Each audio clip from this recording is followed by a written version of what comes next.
Hello dear students, welcome back our YouTube channel study circle 24। Dear students, आज की video में हम देखेंगे मोस्ट इम्पॉर्टेंट क्वेश्चंस। तो चलिए हम वीडियो को स्टार्ट करते हैं। जितना भी ये आपका मोस्ट इम्पॉर्टेंट क्वेश्चन है आज के वीडियो में हम कवर करेंगे, ठीक है। तो इनको आप अच्छे से देखिएगा।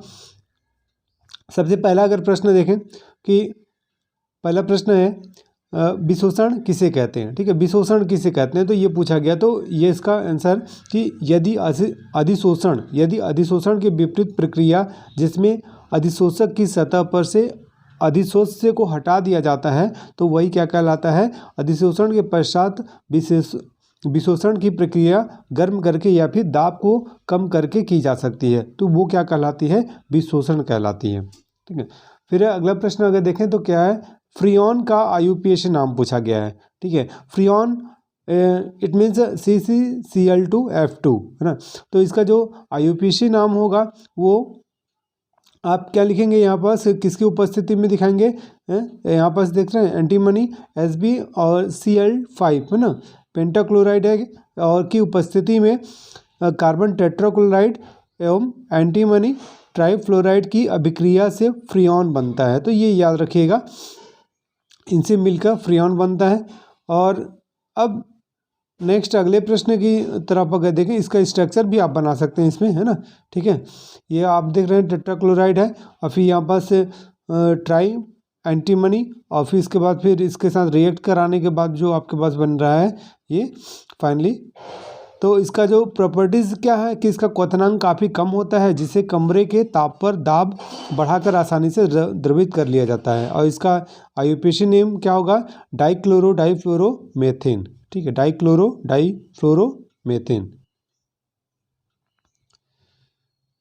अगला प्रश्न है आपके पास, अल्कोहल और फिनॉल जल में विलय होते हैं, कैसे होते हैं और क्यों।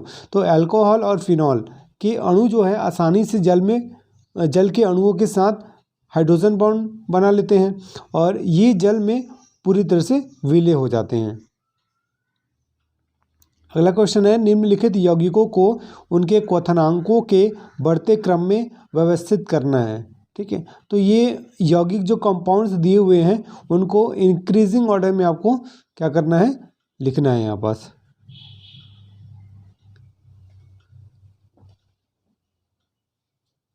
नेक्स्ट है, जैव अणु क्या होते हैं और एक का नाम लिखना है। तो शरीर के निर्माण में प्रमुख भूमिका निभाने वाले जो पदार्थ हैं वही क्या कहलाते हैं, जैव अणु कहलाते हैं। उदाहरण के लिए अगर देखें तो प्रोटीन। अगला प्रश्न देखिए, प्रश्न है कि 2.82 ग्राम ग्लूकोज यानी जिसका आणविक द्रव्यमान कितना दिया हुआ है 180, 30 ग्राम जल में घुला हुआ है, तो ग्लूकोज का मोल प्रभाज आपको ज्ञात करना है।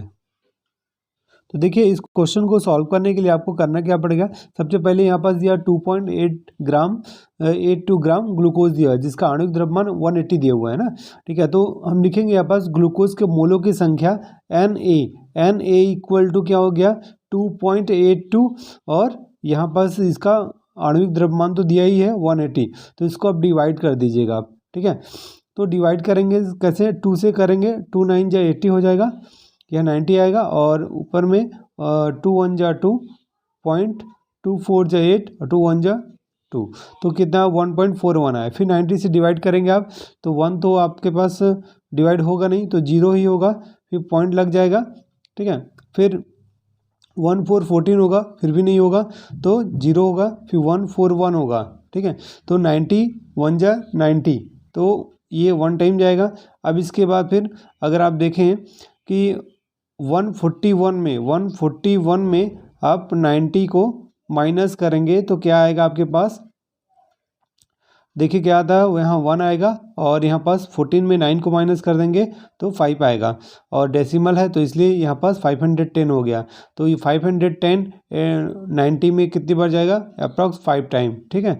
तो 5 टाइम जाएगा, तो फिर इसके बाद इसके आफ्टर डेसिमल ये आपके पास मैक्सिमम 3 डिजिट हो गए, इतना इनफ है ना, ठीक है। तो ये कितना है 0.015 मोल आ जाएगा, ओके। अब इसके बाद फिर नेक्स्ट निकालना है, आगे के क्वेश्चन में दिया हुआ है 30 ग्राम जल में घुला हुआ है, ठीक है। तो अब उसका अणुभार निकालेंगे यानी आणविक द्रव्यमान निकाल लेंगे जल का। तो कैसे निकालेंगे वो देखिए आप, यहाँ पर से जल तो H2O, ठीक है, H2O ऑक्सीजन का एटॉमिक नंबर कितना होता है 8, उसका जो आणविक भार है यानी उसका परमाणु भार है वो कितना हो जाएगा 16, ठीक है। और ये हाइड्रोजन का परमाणु भार 1 होगा, तो यहाँ पास ये 2 दिया हुआ है इसमें, तो क्या करेंगे 16 और 2 को जोड़ देंगे तो ये आएगा 18, ठीक है। ऐड करने पे क्या आ रहा है 18 आ रहा। तो इस प्रकार से जल के मोलों की संख्या यहाँ पास हम लिखेंगे 30 और जो आणविक भार है वो हो गया 18। तो इसको आप डिवाइड कर दो, 18 1 जा 18, ठीक है। कितना बचेगा अभी आपके पास 18 में 30 में 18 को माइनस करने पे आपके पास 12 बच रहा है, ठीक है। तो अब डेसिमल लगेगा तो कितना हो गया 120, तो 120 तो 18 6 108 होता है, 18 6 108 होता है, राइट। अब इसके बाद 120 में 108 को माइनस कर दीजिए, फिर से 12 बचेगा आपके पास, ठीक है। फिर इसके बाद 6 ही आएगा। तो इस टाइप से अगर 5 से ज़्यादा है तो आप क्या लिख सकते हैं, एक डिजिट ऐड करके लिख सकते हैं, तो ये कितना आ जाएगा 1.67 मोल आ जाएगा, ठीक है। अब इसका फॉर्मूला अप्लाई कर लीजिए आप। तो फॉर्मूला अप्लाई करेंगे तो क्या होगा, ग्लूकोज का मोल प्रभास Na/Na plus NB, Na plus NB। तो जो दोनों जो वैल्यू मिला है ना Na प्लस NB का, उसकी वैल्यू पुट कर दीजिए। तो यहाँ पास इसको लिखना है और इन दोनों को ऐड कर देना है, ठीक है। अब ऐड करने के बाद फिर जितना आएगा उसको डिवाइड कर देंगे तो आपके पास इसका आ जाएगा आंसर, राइट। नेक्स्ट देखिए, प्रथम कोटि अभिक्रिया का एक एग्जाम्पल आपको देना है। तो प्रथम कोटि अभिक्रिया का क्या एग्जाम्पल हो सकता है, CH3COOH है ना, COOCH3, ठीक है, ये एसिटिक एसिड हो जाएगा, राइट। यहाँ से अगर देखें इसका, तो यहाँ से अगर आप देखेंगे ये CH3COOH ये एसिटिक एसिड हो जाएगा, है ना। जब इसके साथ क्या कर रहे हैं हम, हाइड्रोजन यानी H2O को रिएक्ट करा रहे हैं, तो ये क्या मिल रहा है एसिटिक एसिड और यहाँ पास एथिल अल्कोहल, ठीक है, मेथिल अल्कोहल मिलेगा CH3OH, ठीक है। तो यहाँ से अब यहाँ देखिएगा कि यह अभिक्रिया क्या है, प्रथम कोटि अभिक्रिया का एक उदाहरण है। अब नेक्स्ट अगला प्रश्न देखिए, फ्लोरीन के केवल +1 और -1 ऑक्सीकरण अवस्था दर्शाता है, जबकि अन्य हाइड्रोजन तत्व इसके अतिरिक्त +3, +5 एवं +7 ऑक्सीकरण अवस्था भी दर्शाते हैं। ऐसा क्यों, रीजन पूछा गया इसमें, ठीक है। तो इसका इलेक्ट्रॉनिक कॉन्फ़िगरेशन के थ्रू आप इसको बता सकते हैं। फिर अगला प्रश्न देखेंगे तो डाईएजुटीकरण किसे कहते हैं, है ना, इसका इक्वेशंस भी बताना है आपको, राइट। तो डाईएजुटीकरण क्या है, एनिलीन के हाइड्रोक्लोरिक अम्ल के विलयन को हिम मिश्रण द्वारा 5 डिग्री सेंटीग्रेड तक ठंडा करके उसमें सोडियम नाइट्राइड का हिम शीत विलयन मिलाने पर बेंजीन एजोनियम क्लोराइड बनता है, और इस प्रकार एमीन समूह का डाइजो समूह यानी N2X द्वारा विस्थापन को ही हम क्या बोलते हैं, डाईएजुटीकरण कहते हैं, ठीक है। इसका ये रिएक्शन आप लिख सकते हैं।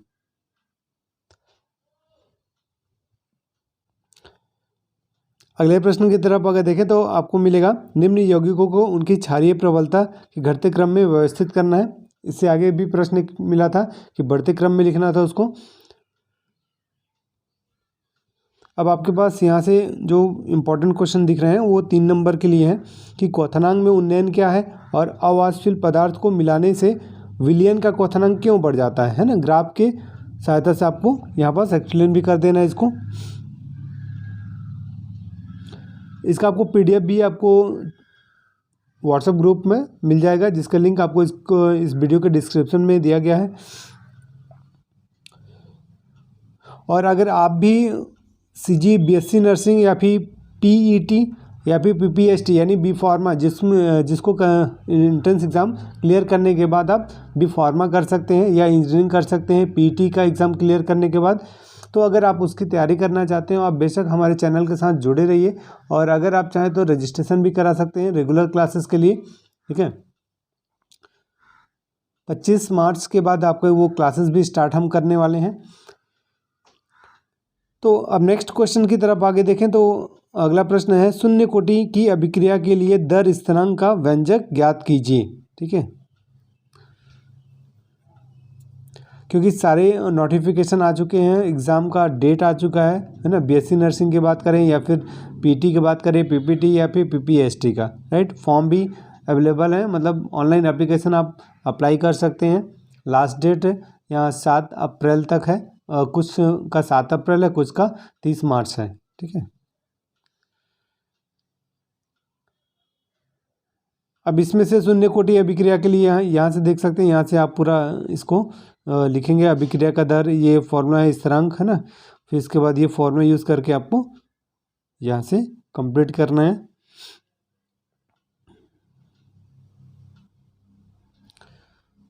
फिर ब्राउनी गति का महत्व एवं कारण लिखना है, या फिर कोलाइड विलयन में ब्राउनी गति का इसका कारण बताना है आपको यहाँ से।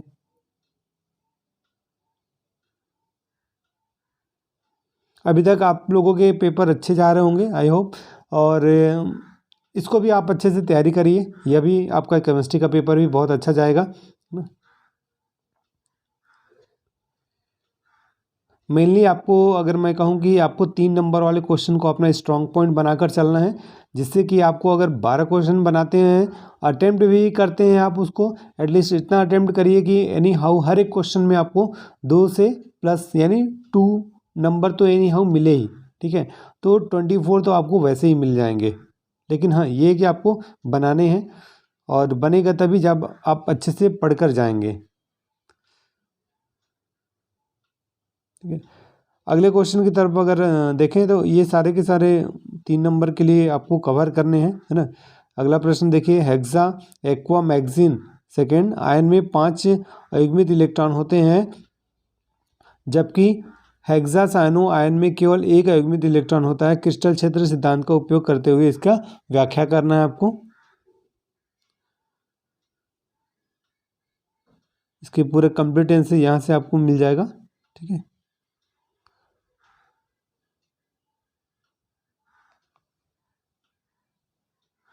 नेक्स्ट अगला प्रश्न देखिए, डीडीटी कैसे बनता है और इसकी संरचना एवं आयुपेशीय नाम लिखना है आपको। ठीक है, तो यहाँ से इसका कंस्ट्रक्शन आप बना मतलब यहाँ देखें कि जब क्लोरल के सांद्र को H2SO4 यानी हाइड्रोजन सल्फेट की उपस्थिति में क्लोरोबेंजीन के साथ संघनित करके करते हैं तो क्या बनता है, डीडीटी, अर्थात डाइक्लोरो डाइफेनिल ट्राई क्लोरोएथेन बनता है। ठीक है, तो इसको आप यहाँ से बना भी सकते हैं। ये बेंजीन है आपके पास, है ना। ठीक है, इसके साथ रिएक्ट करा रहे हैं आप H2O, तो क्या बनेगा यहाँ पास CHCCl3, ये क्या हो गया, क्लोरल हो गया, और यहाँ से फिर आपको मिल जाएगा डीडीटी मिल जाएगा। नेक्स्ट क्वेश्चन है, क्यूमीन से फिनॉल बनाने की विधि को लिए आपको क्या करना है, समीकरण लिखना है ना। इसका इक्वेशन बता देना है। फिर नेक्स्ट है, पेप्टाइड बंध किसे कहते हैं। नेक्स्ट क्वेश्चन, नायलॉन 6 बनाने की विधि एवं गुण लिखिए। ये काफ़ी इंपॉर्टेंट क्वेश्चन है ना, नायलॉन 6।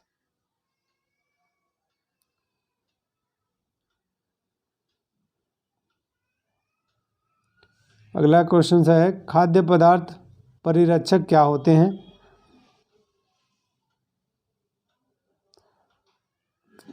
शॉर्ट नोट्स लिखना है आपको, क्रिस्टल जालक और एकक कोशिका पर।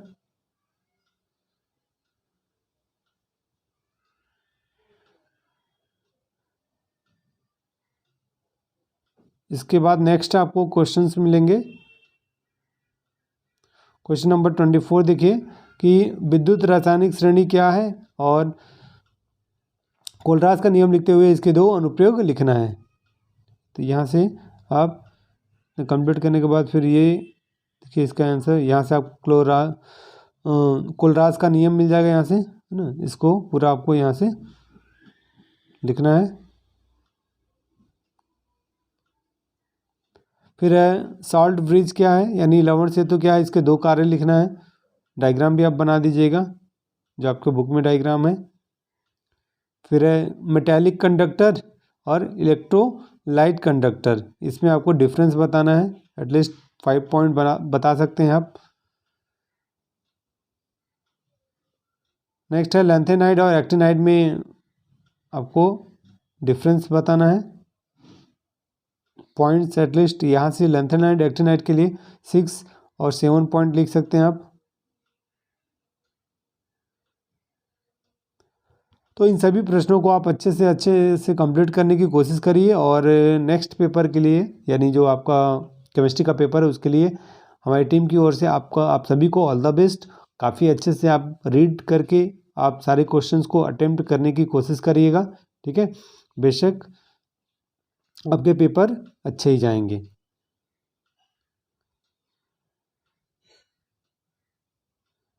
ओके, तो आज के वीडियो में इतना ही। मिलते हैं हम नेक्स्ट वीडियो में, तब तक के लिए thank you and good luck.